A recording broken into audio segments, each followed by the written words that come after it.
warahmatullahi wabarakatuh.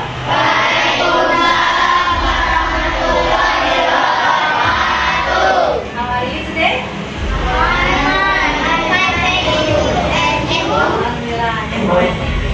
Ya, pada kesempatan hari ini kita mau mempelajari tentang kipas bab 6 topik A.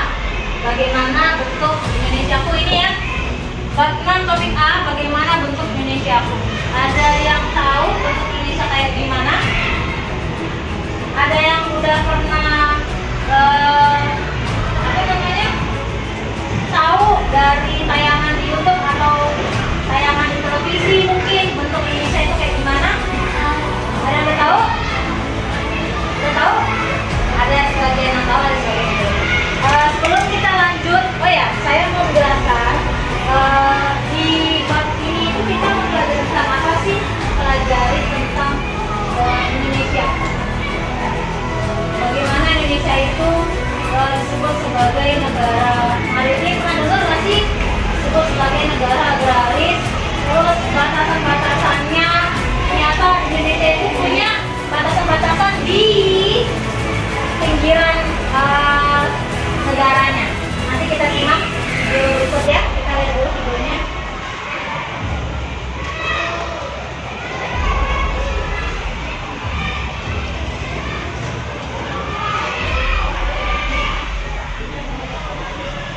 Assalamualaikum warahmatullahi wabarakatuh. Halo adik-adik semuanya, berjumpa kembali dengan saya Kak Riri di channel Edukasi Eksis. Dalam video kali ini kita akan membahas tentang Indonesia sebagai negara maritim dan agraris. Dan bagaimana ya materinya? Kamu boleh jalan-jalan. Simak terus video ini sampai Boleh selesai ikut ya. saya jalan, boleh. Jadi begini mas, harus di sini terus. Oke? Wilayah Indonesia yang strategis membuat Indonesia menjadi negara yang memiliki kekayaan alam yang melimpah. Salah satunya yaitu memiliki wilayah perairan dan daratan yang terbentang dari Sabang sampai Merauke. Nah, kekayaan perairan di Indonesia sering disebut sebagai kekayaan maritim, sedangkan kekayaan daratan di Indonesia sering disebut dengan kekayaan agraris. Bagaimana ya perbedaan antara kedua kekayaan tersebut? Ya, Indonesia sebagai negara maritim. Sebelum kita lanjut, ini nanti akan ada tayangan. Kenapa sih Indonesia itu disebut sebagai negara maritim? Apa sih yang dimaksud dengan negara maritim itu? Yang pertama kita akan membahas tentang Indonesia sebagai negara maritim. Laut menyimpan kekayaan alam yang luar biasa. Begitupun laut Indonesia yang menyimpan beragam kekayaan sumber daya yang dapat memberikan kesejahteraan bagi bangsa Indonesia. Sumber daya laut tidak hanya ikan loh adik-adik, masih banyak lagi sumber daya laut lainnya seperti minyak bumi, terumbu karang, pantai, dan lain sebagainya.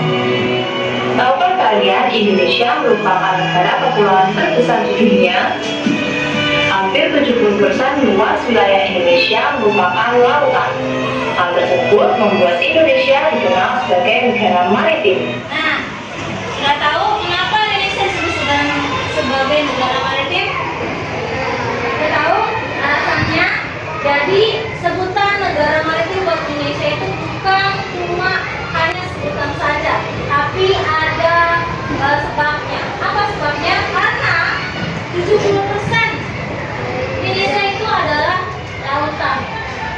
Makanya kita disebut sebagai negara maritim. Maritim itu artinya apa sih? Maritim itu artinya adalah kepulauan, laut, lautan. Jadi jangan heran kalau Indonesia disebut sebagai negara maritim karena 70%-nya adalah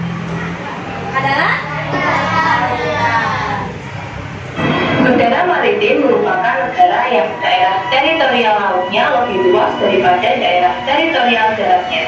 Sehingga kondisi tersebut membuat sebagian besar masyarakatnya berprofesi sebagai nelayan. ya.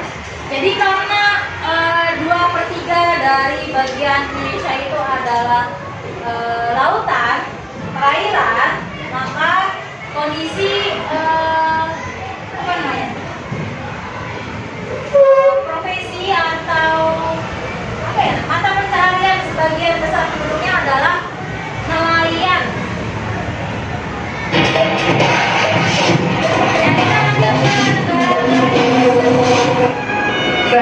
Indonesia sebagai negara agraris. Indonesia disebut sebagai negara agraris karena sebagian besar penduduknya bermata pencaharian atau bekerja di sektor pertanian. Letak geografis Indonesia yang strategis membuat Indonesia memiliki tanah yang subur karena setiap tahunnya mendapatkan banyak sinar matahari dan curah hujan yang tinggi. Sehingga sektor pertanian berperan penting dalam kesejahteraan masyarakat Indonesia.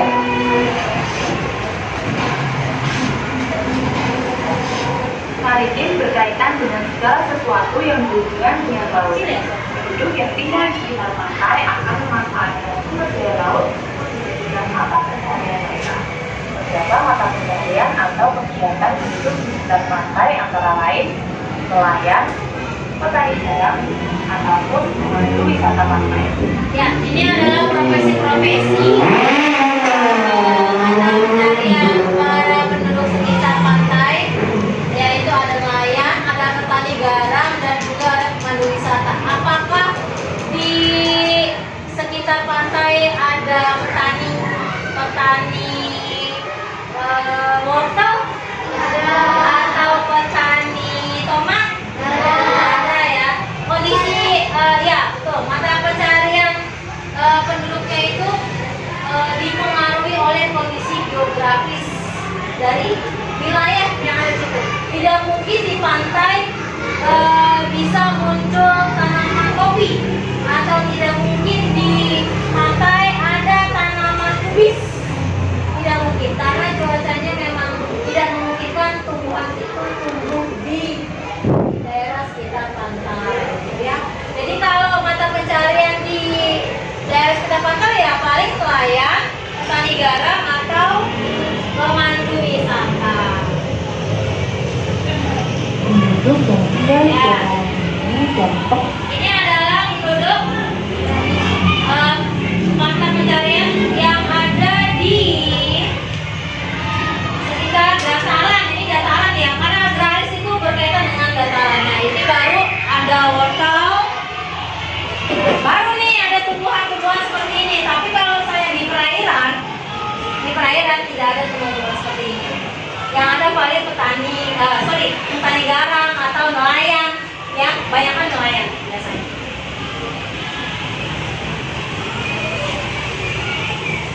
akan bermata pencaharian sebagai petani, peternak, dan pedagang hasil pertanian. Hasil pertanian dari daerah ini contohnya seperti wortel, stroberi, brokoli, dan kentang. Penduduk daerah rendah juga dapat memiliki mata pencaharian sebagai petani, namun dengan hasil pertanian yang berbeda. Hasil pertanian dari daerah dataran rendah misalnya seperti beras, kelapa, jagung, pisang, dan kangkung. Kota dapat dikatakan sebagai Ya. Ini tadi saya mau menjelaskan bahwa wortel, stroberi, brokoli, dan kentang itu ada di dataran tinggi, sedangkan di dataran rendah itu biasanya padi, kelapa, terus apa ini? Jagung, pisang, dan juga kangkung. Nah ini kenapa tanaman ini beda-beda? Kalau di dataran tinggi hanya ada wortel, stroberi, brokoli, dan kentang. Kenapa? Karena memang tumbuhan tersebut tidak tahan atau tidak bisa tumbuh di dataran rendah. Kalau wortel, stroberi, brokoli, dan kentang itu butuh suhu yang dingin. Ya. Ini dari Yes. Terima kasih.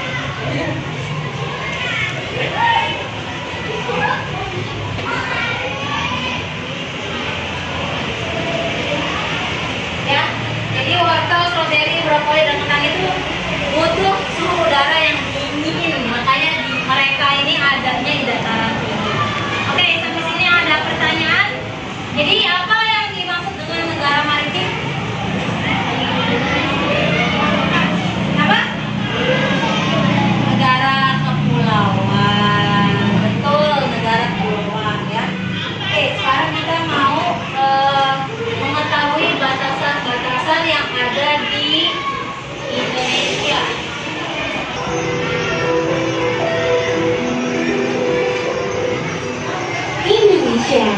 merupakan negara kepulauan terbesar di dunia yang letaknya berada di sini, di antara Samudra Hindia dan Samudra Pasifik. Ya. Indonesia diapit oleh 2 samudra dan 2 benua harusnya ya. Tapi di tayangan video ini tidak ada, jadi hanya menjelaskan tentang samudra saja, antara Samudra Hindia dengan Samudra Pasifik, benua Asia dan benua Australia. Lanjut. Indonesia merupakan negara kepulauan terbesar di dunia dengan 17.000 pulau yang terdiri dari pulau besar dan kecil. Ragam budaya, penampakan alam, dan berbagai suku bangsa juga menjadi kekayaan Indonesia. Keragaman tersebut juga berkaitan dengan letak geografis Indonesia. Lantas, bagaimana keadaan kondisi Indonesia dan geografisnya? Mari kita bahas lebih jauh.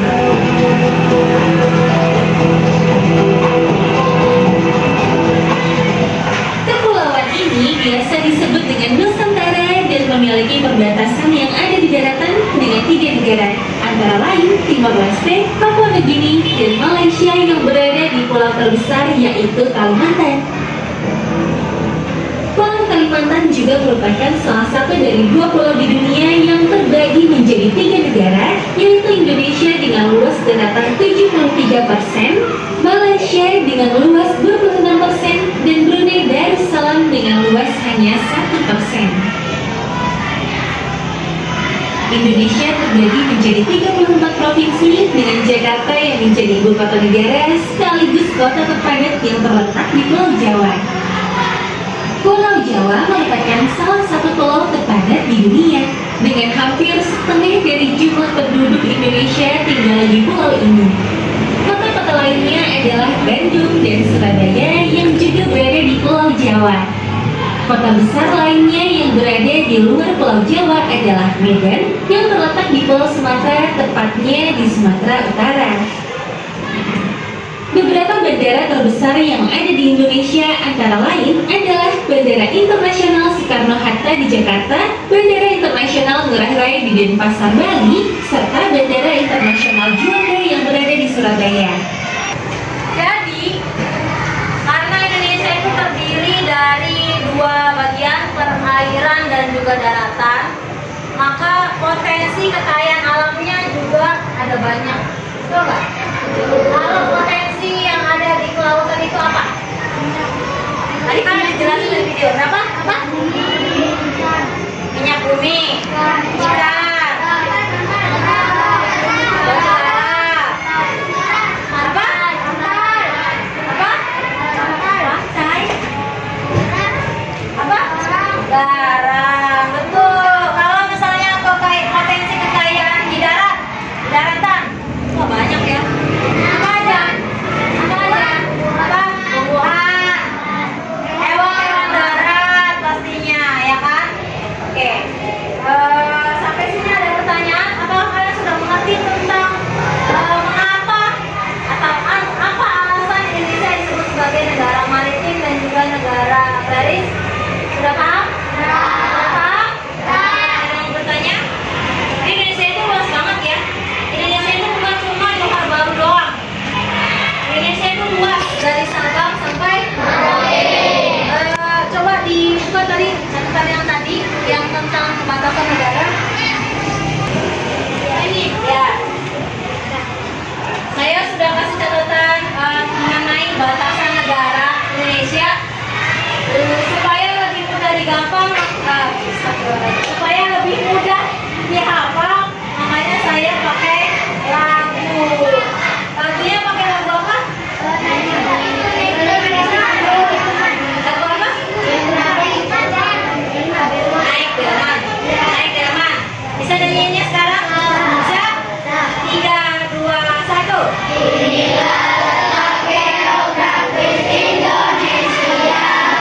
Diapit 2 benua dan 2 samudra. Benua Asia dan benua Australia. Samudra Pasifik juga Samudra Hindia. Hei, batas sebelah timur Papua Nugini. Hei, batas sebelah barat Samudra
Ada 10? Ada 10.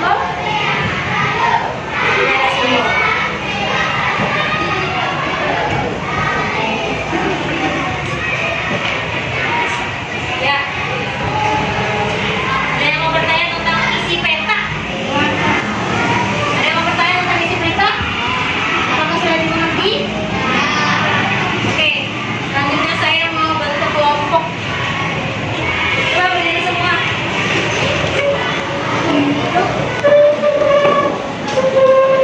Berdiri semua ya.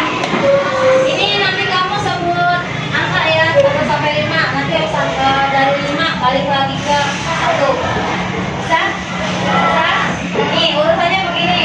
Ini ke sini, dari Bidani, terus ke sini, Reza, habis dari Reza ke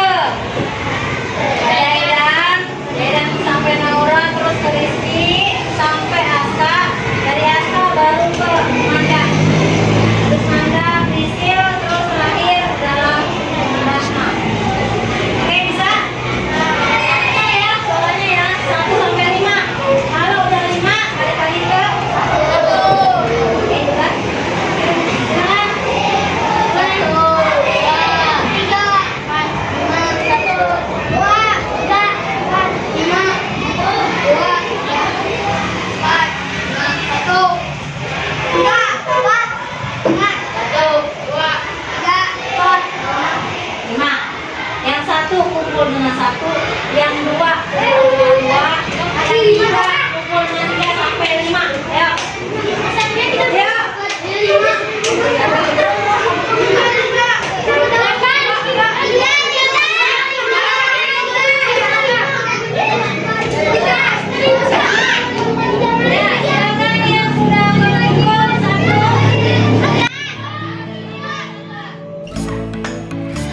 Ke kiri, nona manis putar ke kiri,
yang lainnya diambil dong. Nah, bukti yang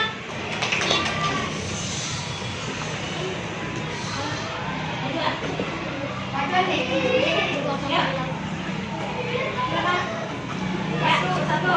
Apa pertanyaannya? Berdasarkan kondisi geografis, apakah Indonesia berdasarkan negara maritim atau negara agraris? Jawabnya tentunya. Apakah bisa? Negara maritim? Kenapa? Karena negaranya satu per tiganya Indonesia Kalau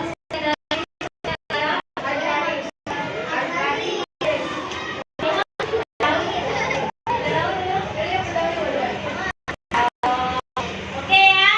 Jadi negara disebut negara maritim karena 2/3 dari bagian Indonesia adalah perairan. Sedangkan disebut negara agraris karena 1/3-nya daratan adalah memiliki tanah yang sehingga bisa menghasilkan tanaman yang banyak gitu ya. Oke, lanjut nomor 2. Apa saja sih potensi yang dimiliki oleh negara maritim dulu? Negara maritim dulu apa potensinya? Terus minyak bumi. Sama bumi. Terus apa lagi? Bara.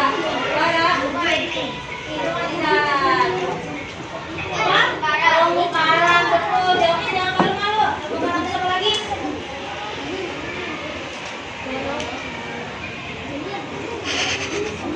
Tuh ya. Nah, ikannya lupa aku sebut. Tahu tuh. Iya. Yang ketiga, apa saja? Sorry. Tadi potensi maritim, agrarnya belum. Wah. Latihan dong jawabnya dong. Apa lagi? Ya, potensi agraris. Siapa gantian? Jangan sampai kamu gantian. Potensi agraris. Apa aja yang dimiliki potensi? Apa ada potensi yang dimiliki oleh Indonesia sebagai negara agraris? Agraris itu apa tadi? Daratan. Nah, apa aja potensinya? Emas, bara, apa lagi? Hewan apa nih?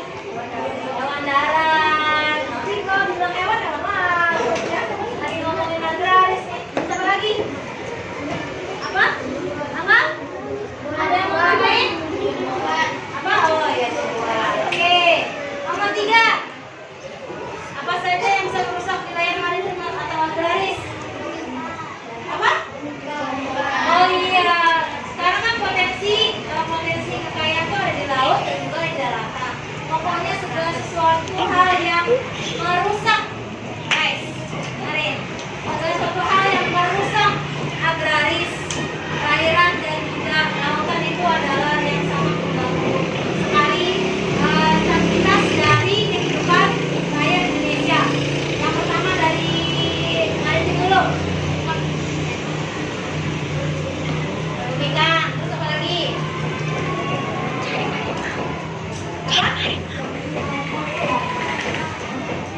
Apa? Apa harimau? Hewan? Apa harimau? Apa harimau? Ayo, hah? Bukan harimau. Itu ikan sama bukan harimau itu sampai mengganggu ekosistem di laut ya. Terus yang di agraris, daratan, dalam, apa lagi? Banjir, apa lagi? Limbah, pembuangan limbah ya. Terus apa lagi? Ada yang bisa masuk? Perkembangan liar, perburuan liar gitu. Sorry deh. Yang keempat, Mas Rizky, apa upaya yang harus dilakukan untuk menjaga kelestarian wilayah maritim? Ya, tentunya apa? Kegiatan positif yang dilakukan di perairan dan juga di daratan. Contohnya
banyak yang melimpah. Ya, Indonesia itu kaya.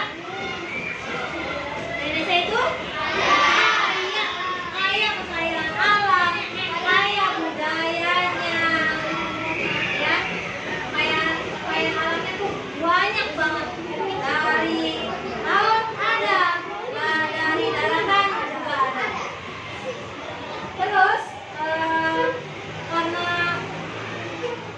saking luasnya Indonesia, makanya ada batasan-batasan negara yang ada di Indonesia. Batasan utara itu Malaysia dan batasannya sebelah timur, sebelah barat, sebelah selatan. Australia benua atau sekali lagi kita nyanyi ya. 3, 2, 1.